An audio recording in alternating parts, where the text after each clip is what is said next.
आप देख रहे हैं डर के किस्से सत्यम तिवारी के साथ। तो चलिए बढ़ते हैं आज की कहानी की ओर। भूतिया हवेली का रहस्य कहानी एक छोटे से गांव की है जहां एक हवेली खड़ी थी जिसकी दीवारें कई राज छुपाए हुए थीं।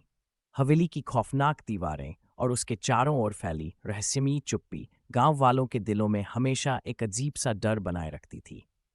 गांव वाले कहते थे कि हवेली में रात के समय अजीब अजीब आवाजें आती हैं और वहां पर जाने वालों का पता नहीं चलता। यह हवेली कई सालों से वीरान थी और इसके आसपास भी कोई नहीं आता था। राजीव, एक युवा पत्रकार, जब हवेली के बारे में सुना तो उसे ये कहानी बहुत दिलचस्प लगी। वह हमेशा रहस्यमयी कहानियों में दिलचस्पी रखता था और उसे यह हवेली एक चुनौती की तरह लग रही थी। एक दिन उसने तय किया कि वह हवेली की सच्चाई जानकर रहेगा और उसने अपने मित्र नितिन को भी साथ ले लिया। जब राजीव और नितिन हवेली के पास पहुंचे तो हवेली की खस्ता हालत और उसकी उदासी भरी उपस्थिति ने उन्हें एक अजीब सा एहसास दिलाया। हवेली के दरवाजे के बाहर लिखा था, "यहां आना मना है।" लेकिन राजीव का हौसला बहुत मजबूत था और उसने दरवाजा खोलने का फैसला किया। राजीव और नितिन ने हवेली के दरवाजे को धक्का देकर खोल दिया। हवेली के अंदर घुसते ही उन्होंने देखा कि हर जगह धूल और कॉबवेब्स फैले हुए थे। हवेली का हर एक कोना और हर एक कमरे में अंधेरा छाया हुआ था। उन्होंने अपने टॉर्च का इस्तेमाल किया और धीरे धीरे हवेली के अंदर की ओर बढ़े। जैसे ही वे एक कमरे में दाखिल हुए, उन्हें एक पुराना पियानो दिखा जो धूल से ढका हुआ था। पियानो के पास एक किताब पड़ी थी जिसका कवर बहुत पुराना और घिसा हुआ था। राजीव ने किताब उठाई और उसके पन्ने पलटे। किताब के अंदर कुछ अजीब से चित्र और असामान्य संकेत थे जो उन्हें और भी रहस्यमयी लग रहे थे। जब वे हवेली के एक पुराने बगीचे में पहुंचे तो अचानक उन्हें एक रहस्यमयी आवाज सुनाई दी। आवाज बहुत धीमी और अस्पष्ट थी, लेकिन ऐसा लगता था जैसे कोई चुपके चुपके उनसे बात कर रहा हो। राजीव और नितिन ने एक दूसरे की ओर देखा और फिर आवाज की दिशा की ओर बढ़े। आवाज उन्हें एक छोटे से तहखाने की ओर ले गई जो हवेली के पीछे स्थित था। तहखाने का दरवाजा बहुत ही पुराना और जंग लगा हुआ था। राजीव ने दरवाजा खोलने की कोशिश की और अंततः वह खुल गया।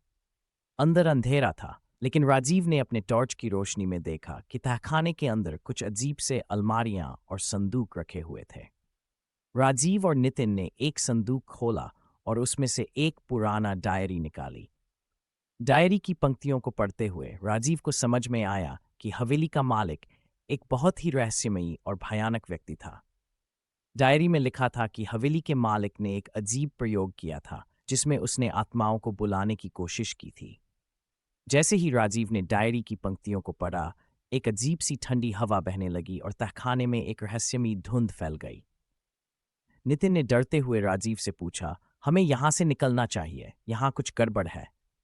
लेकिन राजीव का हौसला नहीं डगमगाया। उसने एक और संदूक खोला और उसमें एक पुराना संदूक की चाबी और एक पेंटिंग निकाली। पेंटिंग में हवेली का एक पुराना दृश्य था जिसमें हवेली के मालिक को एक बहुत ही अजीब और डरावना अंदाज में चित्रित किया गया था। राजीव ने महसूस किया कि पेंटिंग में एक खास जगह की ओर इशारा किया गया था। यह जगह हवेली के अंदर किसी गुप्त स्थान की ओर इशारा कर रही थी।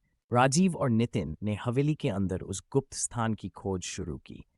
उन्होंने सभी कमरों को अच्छी तरह से जांचा और अंततः एक छुपे हुए दरवाजे की खोज की। दरवाजा बहुत ही पुराने लकड़ी से बना था और उसके ऊपर कुछ अजीब से निशान बने हुए थे। राजीव ने चाबी से दरवाजा खोला और अंदर जाकर देखा कि यह एक पुराना और भयानक कमरा था। कमरे में एक पुराना वेदी और कुछ अजीब वस्तुएं रखी हुई थीं। वेदी के ऊपर एक पुराने समय की पुस्तक थी जो आत्मा की पूजा से संबंधित थी। राजीव ने पुस्तक को खोला और पढ़ा कि हवेली के मालिक ने आत्माओं को नियंत्रित करने का प्रयास किया था, लेकिन उसकी कोशिशें असफल रही थीं और उसके परिणामस्वरूप हवेली में एक भयानक आत्मा को बुला लिया था। जैसे ही राजीव और नितिन ने पुस्तक को पढ़ा, हवेली में अजीब सी हलचल शुरू हो गई।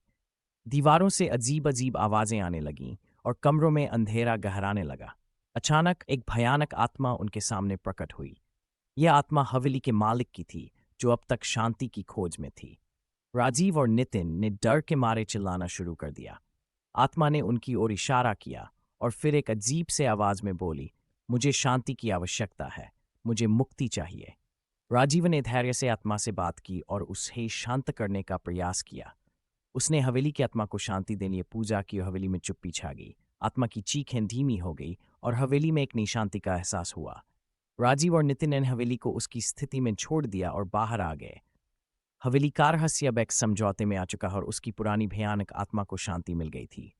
गांव वाले अब हवेली के पास जाने में डर नहीं मानते और हवेली एक बार फिर से शांत हो गई थी। राजीव और नितिन ने इस अनुभव को अपने जीवन की एक महत्वपूर्ण घटना माना और इस भूतिया हवेली की कहानी को एक रहस्य के रूप में संजो कर रखा। तो दोस्तों, आज की कहानी में बस इतना ही। कहानी आपको पसंद आई हो तो लाइक कमेंट करना ना भूलें। अगर चैनल पर नए हैं तो सब्सक्राइब ज़रूर करें। तो मैं आपका दोस्त सात्यम विदा लेता हूँ। जल्द ही मिलते हैं एक नई कहानी के साथ। तब तक के लिए बाय एंड टेक केयर।